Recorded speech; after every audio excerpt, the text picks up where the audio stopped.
प्रभात खबर.com, विश्वास वही, रफ्तार नहीं। नमस्कार दर्शकों, आज हम आपकी मुलाकात कराते हैं होम्योपैथी के वरिष्ठ चिकित्सक डॉक्टर एस.के. वासने से, जो कि आपको बताएंगे कि होम्योपैथी के ट्रीटमेंट से जुड़ी क्या क्या भ्रांतियां हैं और किस तरीके से होम्योपैथी का ट्रीटमेंट होता है। तो डॉक्टर एस.के. वासने जी, आपका प्रभात खबर में स्वागत है। नमस्कार। तो सबसे पहले हम जानना चाहेंगे कि जैसे कि लोगों के दिमाग में रहता है कि होम्योपैथी के जो ट्रीटमेंट होता है वो अन्य जो पैथी होती हैं उनकी अपेक्षा ज़्यादा समय लेता है, ऐसा क्यों? देखिए, होम्योपैथिक में ट्रीटमेंट जो है कोर्स के हिसाब से चलता है। और पैथियों में जैसे कि एलोपैथिक है, इसमें ज़्यादातर डॉक्टर्स जो हैं पेशेंट को स्टेरॉइड्स वगैरह एंटीबायोटिक्स वगैरह देते हैं, जिनका तेज़ी से बॉडी फैट्स पड़ता है तो जल्दी ठीक होती है, लेकिन कुछ समय बाद ये बीमारियां फिर से हावी हो जाती हैं जी शरीर जी पे। जी। लेकिन उसके दौरान होम्योपैथिक में जस्ट दूसरा तरफ है। इसमें ये मसला है कि हम लोग जो है पूरा डायग्नोज करके पूरा हिस्ट्री लेते हैं पेशेंट की, और जिसमें कि पास्ट हिस्ट्री सबसे पहले हमें लेनी पड़ती है, फिर मैटरनल पैटर्नल हिस्ट्री लेनी पड़ती है, सारे सिम्टम्स क्लियर करने पड़ते हैं। उसके बाद हम दवा का चयन करते हैं। दवा का चयन करने के बाद कोर्स होता है, हर बीमारी का 3 महीने से लेकर 6 महीने तक कोर्स चलते हैं। जो पेशेंट कोर्स को पूरा कर लेगा वो उस बीमारी को जड़ से स्वतः ही खत्म कर लेता है। और इसीलिए होम्योपैथिक बदनाम है, इसलिए होम्योपैथिक में टाइम लगता है। अच्छा, तो जो एलोपैथी या अन्य जो पैथियां हैं ट्रीटमेंट की, उसका और होम्योपैथी के इलाज का क्या अंतर है? देखिए, होम्योपैथिक और अन्य पैथियों में ये है कि जैसे इलेक्ट्रोहोम्योपैथिक है, इलेक्ट्रोहोम्योपैथी आजकल बहुत प्रचलन में चल रही है होम्योपैथिक के साथ साथ। होम्योपैथिक में जो मेडिसिन है वो आपकी प्योर वेजिटेबल है, आपके केमिकल से बनी हुई हैं, आपके पेड़ पौधों से हैं, आपके पॉइजन से दवाएं बनी हुई हैं, लेकिन इनका कोई साइड इफेक्ट नहीं है। जी जी। उसके दूसरी तरफ इलेक्ट्रोहोम्योपैथी, इसमें मेडिसिन जो है प्योर वेजिटेबल किंगडम से बनी हुई है, इसमें ओनली 65 मेडिसिन होती हैं। दोनों ही मेडिसिन के जो जनक हैं वो दोनों अलग अलग हैं। होम्योपैथी के जनक डॉक्टर सैमुअल फ्रेडरिक हैनीमैन हैं, उधर इलेक्ट्रोहोम्योपैथी के जनक डॉक्टर काउंट सीजर मैटी हैं। जी। इलेक्ट्रोहोम्योपैथी में कुछ मेडिसिन इलेक्ट्रिसिटी के रूप में, जैसे इसका शब्द है इलेक्ट्रोहोम्योपैथिक, तो इलेक्ट्रिक का मतलब है इलेक्ट्रिक, मतलब बिजली की तरह तेजी से असर करना, शरीर पर प्रभाव डालती है। तो इसमें कुछ मेडिसिन हैं जैसे ब्लू इलेक्ट्रिसिटी है, ग्रीन इलेक्ट्रिसिटी है, येलो इलेक्ट्रिसिटी है, व्हाइट इलेक्ट्रिसिटी है। इसमें 5 तरह की इलेक्ट्रिसिटी होती हैं जो बॉडी पर इफेक्ट करती हैं। इसमें नेगेटिव और पॉजिटिव जो प्रभाव डालती है वो इलेक्ट्रिसिटी के तौर पे तेजी से असर करती है। उसी दौरान होम्योपैथिक में भी मेडिसिन तेज इफेक्ट करती है। इसमें डाइल्यूशंस होते हैं जिसमें पोटेंसी होती है 6 है, 30 potency, 200 potency, 1 M, 10 M, 50 M, 1 lakh potency तक इसमें मेडिसिन होती हैं। तो क्या इलेक्ट्रो होम्योपैथी होम्योपैथी का ही एक पार्ट है? हाँ, पार्ट है, लेकिन सरकार इसको मानने को तैयार नहीं है।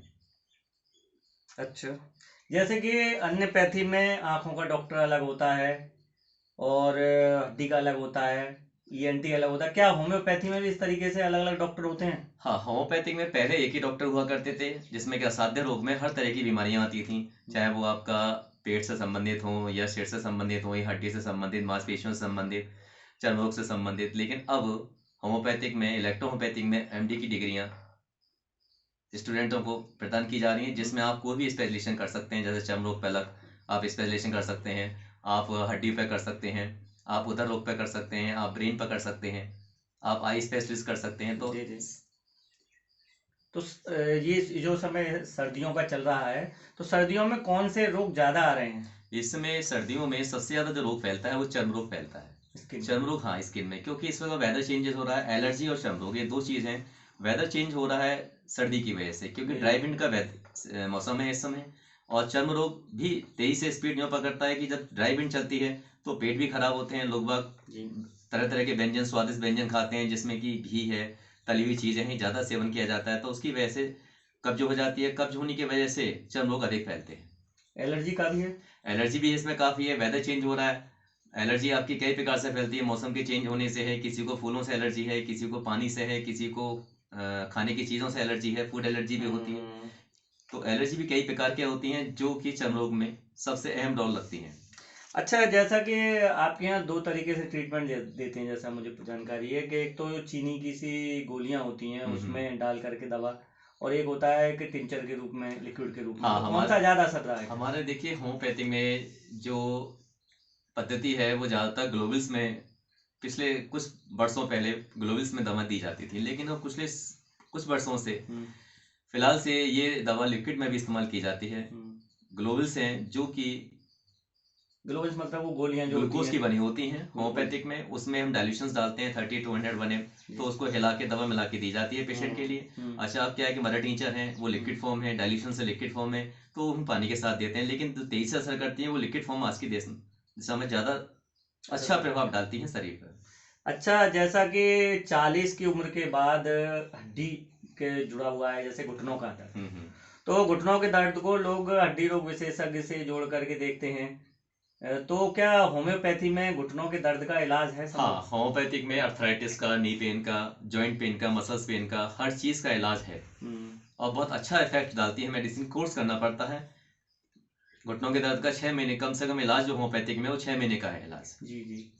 तो 6 महीने के इलाज के बाद 6 महीने के बाद घुटनों में काफी आराम मिलता है। 6 महीने के अगर पेशेंट 2 स्टेप कर ले, मतलब कम से कम 1 वर्ष, तो मरीज अपने पैरों पर पूरी तरह से स्वस्थ होकर चलता है। तो फिर घुटने चेंज करने का कोई नौबत घुटना चेंज होने के लिए कि ऑस्टियोआर्थराइटिस में घुटना चेंज होने की नौबत आती है, लेकिन प्राइमरी स्टेज में अगर ऑस्टियोआर्थराइटिस कवर पकड़ में आ जाती है तो वो जल्दी ठीक हो जाता है, लेकिन जब लास्ट स्टेज में पहुंच जाता है तो फिर घुटने चेंज करवाने पड़ेंगे।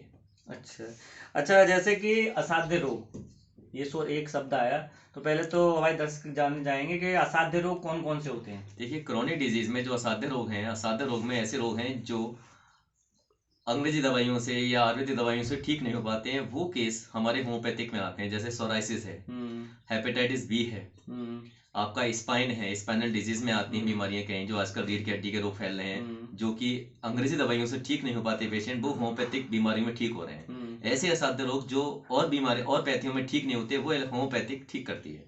तो असाध्य रोगों का होम्योपैथी में पूरा इलाज है। अच्छा, जैसे कि इस समय जो प्रदूषण है, खासकर वायु प्रदूषण, तो वायु प्रदूषण से भी कई तरीके की बीमारियां जन्म ले रही वायु प्रदूषण, हाँ, बीमारियां फैल रही हैं। जैसे कि आपका एलर्जी है, आपका अस्थमा है। अस्थमा और एलर्जी जो डिजीज है, ये सबसे ज्यादा वायु प्रदूषण से फैल रही है। तो इसका भी इलाज होम्योपैथी? हाँ, इलाज पूरा तरह 100% प्योर होम्योपैथिक में इलाज है, इसका श्योरिटी है। अच्छा, जैसे कि अंतिम क्वेश्चन, कि आदमी बीमार ना हो और रोजाना उसको कुछ इस तरीके से दवाएं या कुछ इस तरीके से ले सकता है कि वह कंटिन्यूस स्वस्थ रहे? देखिए, बॉडी की इम्यूनिटी को मेंटेन करने के लिए और स्वस्थ रहने के लिए कुछ दवाइयां होम्योपैथिक में आती हैं जो हर पेशेंट ले सकता है, जिसमें कि आपका doctor Bimal Schwab of India की एक मेडिसिन है अल्फा WD, जो बॉडी की इम्यूनिटी को बरकरार रखती है। आप 10-10 बूंद सुबह शाम लेते रहिए। इसी नीचे मदर टीचर है, जो आप सुबह शाम 10-10 बूंद लेते रहेंगे तो बॉडी की इम्यूनिटी को, स्टेमिना को बरकरार बनाए रखेगी और किसी भी बीमारी को हावी नहीं होने देगी। और होम्योपैथी का जैसा कि कहा जाता है कि कोई भी साइड इफेक्ट नहीं होता। हाँ, किसी भी मेडिसिन का साइड इफेक्ट नहीं है, लेकिन कुछ साइड इफेक्ट्स हैं। अगर बिना किसी डॉक्टर के परामर्श के, सलाह के जो पेशेंट दवा खाते हैं, वो कहीं भी कोई भी नुकसान उठा सकते हैं। साइड इफेक्ट्स कुछ रेयर के बीमारी में रहते हैं, कुछ रेयर मेडिसिन हैं, उनके साइड इफेक्ट हो जाते हैं कि आजकल लोग जो है किताबें पढ़ पढ़ के डॉक्टर बन जाते हैं, या रिटायर हुए सब वकील हो गए, या इंजीनियर हो गए, या प्रोफेसर हो गए। रिटायरमेंट होने के बाद ये लोग किताबें बाजार से खरीद के फिर इलाज करते हैं मरीजों का, तो जल्द बीमारियां ठीक तो कर लेते हैं, लेकिन असाध्य रोगों को ठीक नहीं करवा पाते हैं। इसी वजह से, क्योंकि 3 कॉन्स्टिट्यूशन पर हमारी होम्योपैथिक आधारित है, जिसमें सोरा, सिफिलिस, साइकोसिस।